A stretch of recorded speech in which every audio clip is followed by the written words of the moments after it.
Hola, estamos conversando con Arturo Dam. Arturo, es muy común en los medios de comunicación, en las redes sociales, en las conversaciones, que se confundan derechos con necesidades.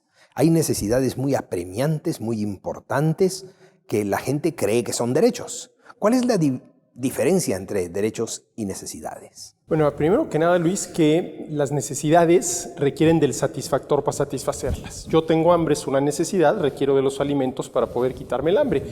En cambio, los derechos, si verdaderamente lo son, lo único que requieren es que la otra persona los respete. Punto. ¿Sí? No necesitas, vamos a decirlo así, un presupuesto para poder respetar los derechos, mientras que sí necesitas un presupuesto para poder satisfacer las necesidades, porque tienes que comprar los satisfactores. Ahora, el problema está no solamente en los medios de comunicación, en las redes sociales, sino inclusive, por ejemplo, en las constituciones.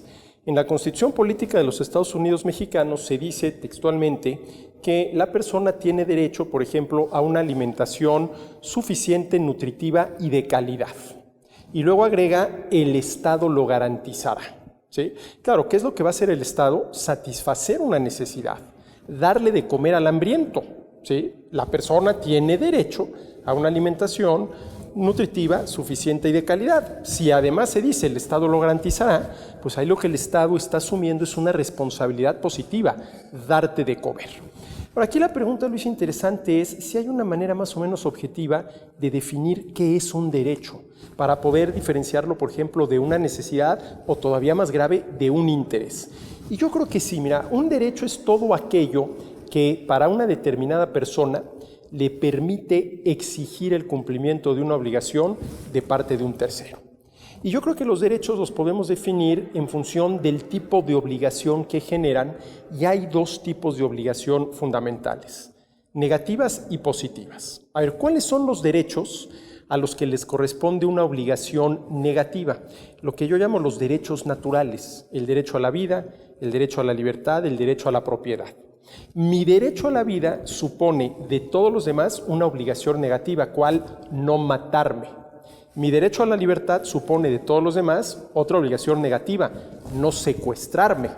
Mi derecho a la propiedad supone de todos los demás una obligación negativa, no robarme. Pero además de los derechos naturales, que son aquellos con los que la persona es concebida, hay otro mundo de derechos que son los que yo llamo los contractuales. Y esos derechos contractuales son los que la persona voluntariamente adquirió por así haberlo pactado con alguien más, y tenemos, por ejemplo, los derechos y obligaciones comerciales. A ver, si yo decido realizar un intercambio comercial contigo, estoy adquiriendo un derecho y asumiendo una obligación. ¿Cuál es la obligación que yo tengo? Pagarte la mercancía que me estás vendiendo. ¿Cuál es el derecho que tengo? Que una vez que te pague la mercancía, tú me la entregues. Ahí tenemos un derecho contractual que supone obligaciones positivas, en el sentido de sí hacer algo.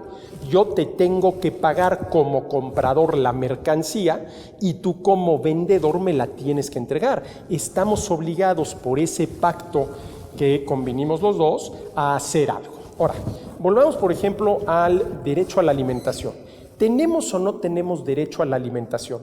Cuando a mí mis alumnos me hacen la pregunta, yo lo primero que les digo es, mira, más allá de que sea un derecho o no, es una necesidad. Necesitamos comer para mantener la salud, necesitamos comer para mantenernos en vida. Pero a ver, aceptemos que efectivamente hay un derecho a la alimentación. Bueno, ¿qué tipo de obligación conlleva ese derecho a la alimentación? ¿Mi derecho a la alimentación supone de parte tuya una obligación positiva? ¿Darme de comer? Porque si es así, pues todo el mundo ha fallado miserablemente, porque quitando de vez en cuando a alguien que me invita a comer. No. ¿Qué tipo de obligación supone? Una obligación negativa. Oye, ¿una obligación negativa en qué sentido? En el sentido de que tú no me impidas trabajar, libertad para trabajar, para poder adquirir los alimentos que necesito. Y una vez adquiridos esos alimentos, ¿sí? Lo que supone ese derecho que tengo a la alimentación de parte tuya es que no me robes mis alimentos, derecho a la propiedad. Y yo creo que es así como hay que entender estos derechos, por ejemplo, a la alimentación, al vestido, a la educación, a la atención médica, a la vivienda, etcétera, etcétera. Todas muy importantes. Importantísimas. Todas imprescindibles. Imprescindibles. Bueno, estamos hablando alimentación, atención médica, educación, vivienda, indispensables, son necesidades básicas, ¿no? Que sí suponen ciertos derechos, pero no derechos positivos. Mi derecho a la alimentación no supone que alguien tenga la obligación de darme de comer. Para ver, antes de que me pregunten, oye, ¿y el caso de un niñito recién nacido? Bueno, ahí evidentemente los padres tienen la obligación de darle de comer. Y ya en el otro extremo de la vida, el ancianito a punto de morir, bueno, pues tal vez los hijos o los nietos también tengan la obligación de darle de comer.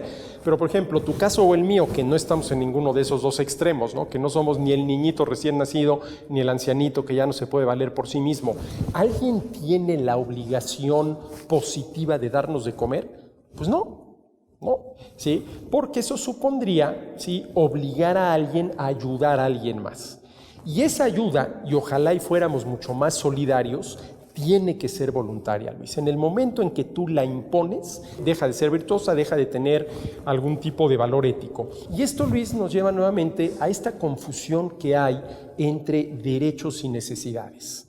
Yo creo que sí, el ser humano podríamos decir que tiene el derecho a la alimentación, pero entonces inmediatamente tendríamos que preguntarnos qué tipo de obligación le corresponde a ese derecho. ¿Una obligación positiva de parte de alguien de darle de comer o una obligación negativa de parte de todos los demás de no evitar que trabajes para que puedas conseguir tus alimentos respecto a la libertad individual y una vez conseguidos tus alimentos a través de tu trabajo, respetar la propiedad que tienes tú sobre tus alimentos, derecho de propiedad?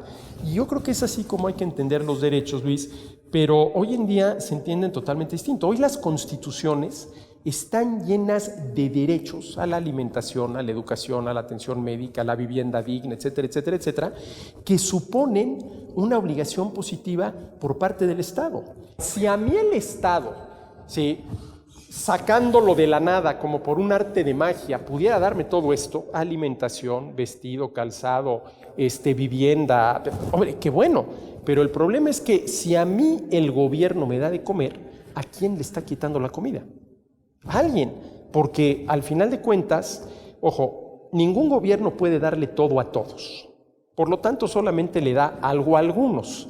Y eso algo que a algunos le da, previamente se lo tuvo que haber quitado a alguien más. Entonces a mí sí me preocupa mucho este tema de esta falsa identificación de necesidades con derechos para los cuales se concibe una obligación positiva por parte de alguien más, porque eso atenta en contra de la propiedad de las otras personas y dado que la propiedad es una de las condiciones de posibilidades del ejercicio de la libertad, pues acaba también afectando, limitando la libertad individual.